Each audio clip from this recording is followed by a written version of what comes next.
Now, do you ever find yourself totally overwhelmed by circumstances?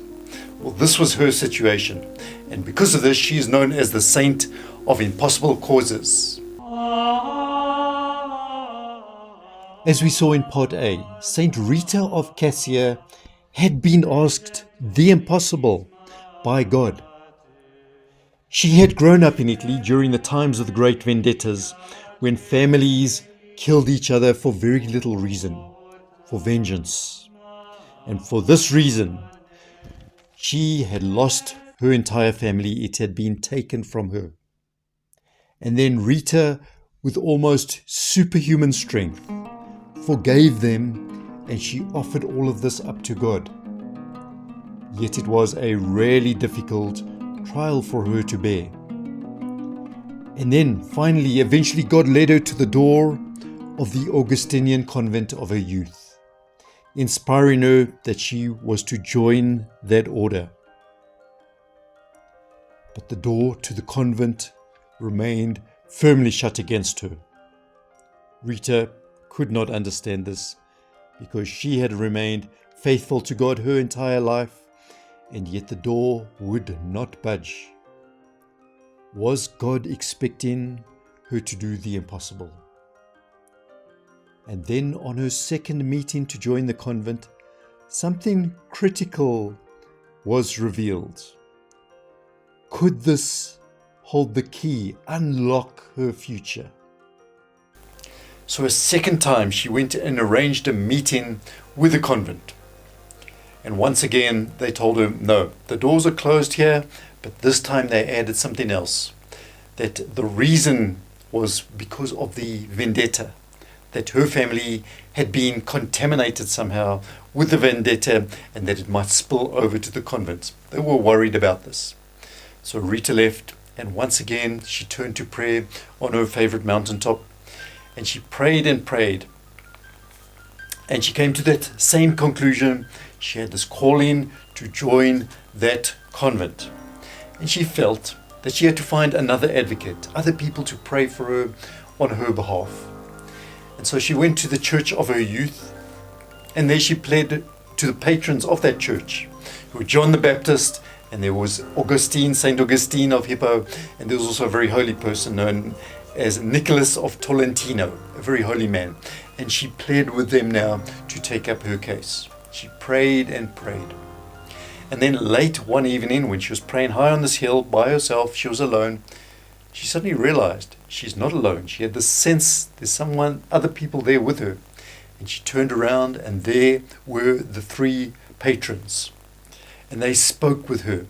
And they told her, yes, indeed, she was on the right path, and that she was meant to join this convent. And that God was happy with her because of her extreme patience that she had shown, and also the forgiveness of the others in the vendetta. But they told her there was one more thing that she had to do. And it was involved around the peace that she always felt within her heart, that she had to now share this with others. And that was the key. After that, the vision was gone. But Rita was left with this very strong conviction. She knew what to do now. She had to reconcile the families of the vendetta. So not just forgive them, but now cause their reconciliation as well. So first she went to speak to her husband's family, the Mancinis. Now they each knew each other's convictions. They were totally for the vendetta. She was totally against it. It was a waste of time speaking. Once again, she put her case across, and she spoke with more empathy than ever, more conviction than ever, of how generations of violence have just been continuing, destroying families, making widows absolutely unhappy and desperate.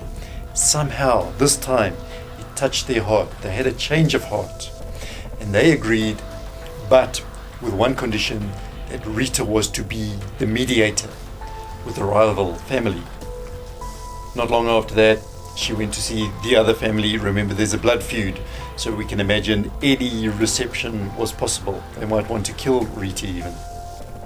But somehow they listened, and they were touched once again by her modesty and her gentleness and her sincerity. There was something about Rita that just moved them. So they listened. And then after a while they said, yes, we'll think about this. 3 days later, they came back and they said, yes, go ahead, set up the meeting, we agree to it. But you have to get the two rival factions together. And so she did, and they discussed everything, they came to terms and conditions. Rita put it all in writing, got each group to sign what their responsible roles were, and now there was peace between these two families, the first time in generations. So generations of hatred, the link in the chain had now been broken. She had done the impossible, and because of this, she won the respect and admiration of many, many people.